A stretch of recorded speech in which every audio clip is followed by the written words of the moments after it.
Next, from the state capitol, Lieutenant Governor Shelia Simon testifies before a Senate committee on the need to establish higher standards in high school education. This runs about 10 minutes. Thank you very much, Madam Chair. Earlier this session, I brought before this committee a bill to require 4 years of mathematics in the state of Illinois. We passed that bill out, but with the promise that I would hold that bill and work on an amendment. In that time, I've talked with several different stakeholders and Lieutenant Governor, who has been working on issues like this for the last many months. So what we bring back to you today is Senate Amendment number 2, Senate Bill 3244, which deletes all and becomes the bill. There's a lot in this. I'll give you a little bit of an overview. The amendment requires the State Board of Education to coordinate the acquisition, adaptation, and development of middle and high school mathematics curriculum models to aid school districts and teachers in implementing a required 4th year of mathematics. Currently, students in Illinois are required to complete 3 years of mathematics to obtain a high school diploma. State Board is required to complete curriculum models by March 1st, 2013, so about a year to do this. The State Board is required to have available to all school districts curriculum models and training programs within 4 years after the effective date of this mandatory act. I think Lieutenant Governor would be happy to answer any questions. I might have a statement, and I'd be happy to answer any questions you might have. Would you like to provide testimony? I'll just say quickly, I had the opportunity to visit all 48 community colleges in the state of Illinois over the last year. At every community college, there's a problem of students arriving not ready to do college-level math. So essentially, we're teaching math in the high school and then paying to teach it again at community colleges. What I want to make sure is that we're not using either the students' resources or the state's resources unwisely. In addition, students are arriving at the workplace, not ready to do workplace level math. And I think this bill is a substantial step in the right direction to make sure that we are meeting the needs of the economy, that we're linking up more high school graduates with opportunity, whether that's in the workplace or in higher education. And I want to thank Senator Frerichs for his work on this. I appreciate it. Members, Senator McCartney. Senator Frerichs, we talked about this last time. As you'll recall, I said I think this is a need that we need to fill, especially for employers like mine and others. Explain to us how this is going to take place. Since you've changed this, is this something we're going to talk about for a while, set up standards? It's not a task force, but how is this going to operate? Can you explain it to us? Senator Frerichs. Sure. There are several groups that will be required to give input in this. One of the complaints on my previous bill is it didn't consider input from a lot of different sources.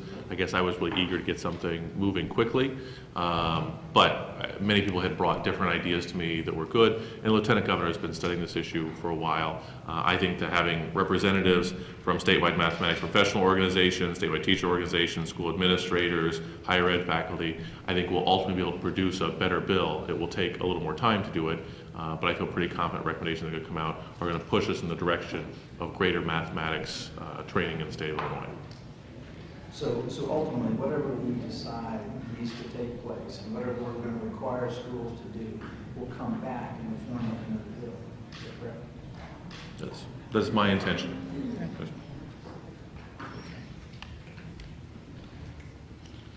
Now, if I'm here next year, it is my intention to help this along. That's one of the subject, right, for all of us.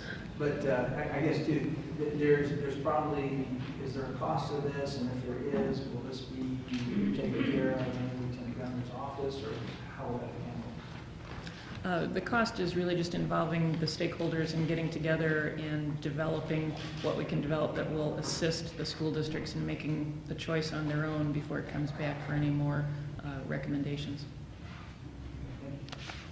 Further discussion, Senator Staines.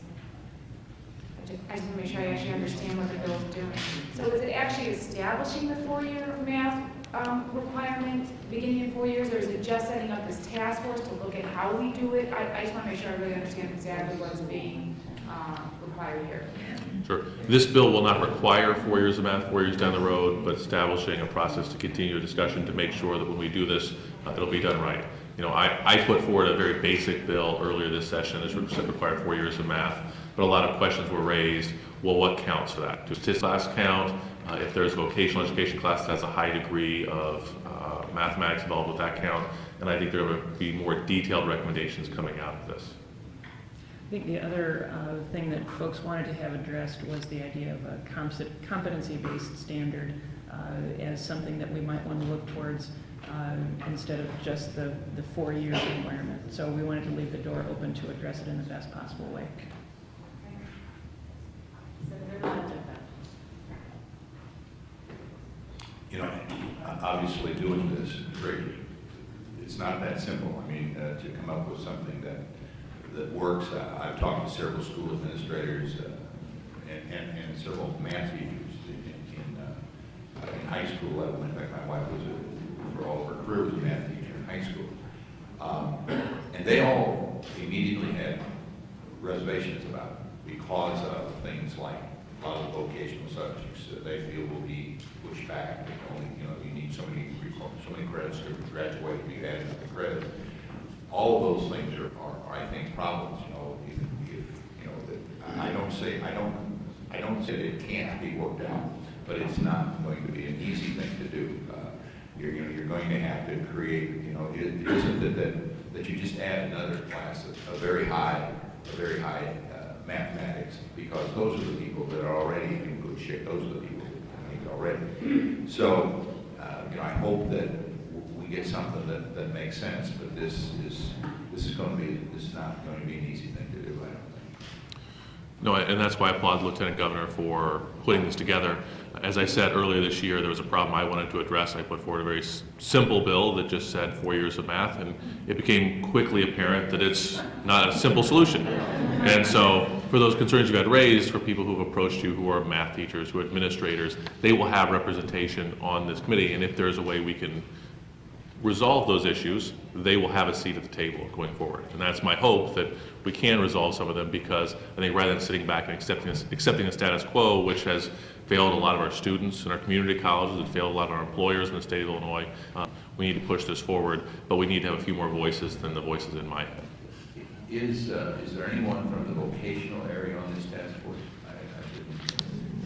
The task force has a list of folks who will automatically be a part of it, but it's not exclusive, and there's an intention to include vocational folks as a part of the discussion, because particularly. There could be something in the vocational area that could be counted as in fact, we want to make sure that that math-intensive courses are a part of what we're requiring. Although there's some disagreement on how we get there, I think among educators there's no disagreement that we want to make sure that students are college and career ready. So I think you're right that there may be some challenges in getting there, but I think we've got a lot of motivation to do the job. You're watching the Illinois Channel, an independent nonprofit corporation formed to provide gavel-to-gavel coverage of Illinois state government and other public affairs events taking place across Illinois.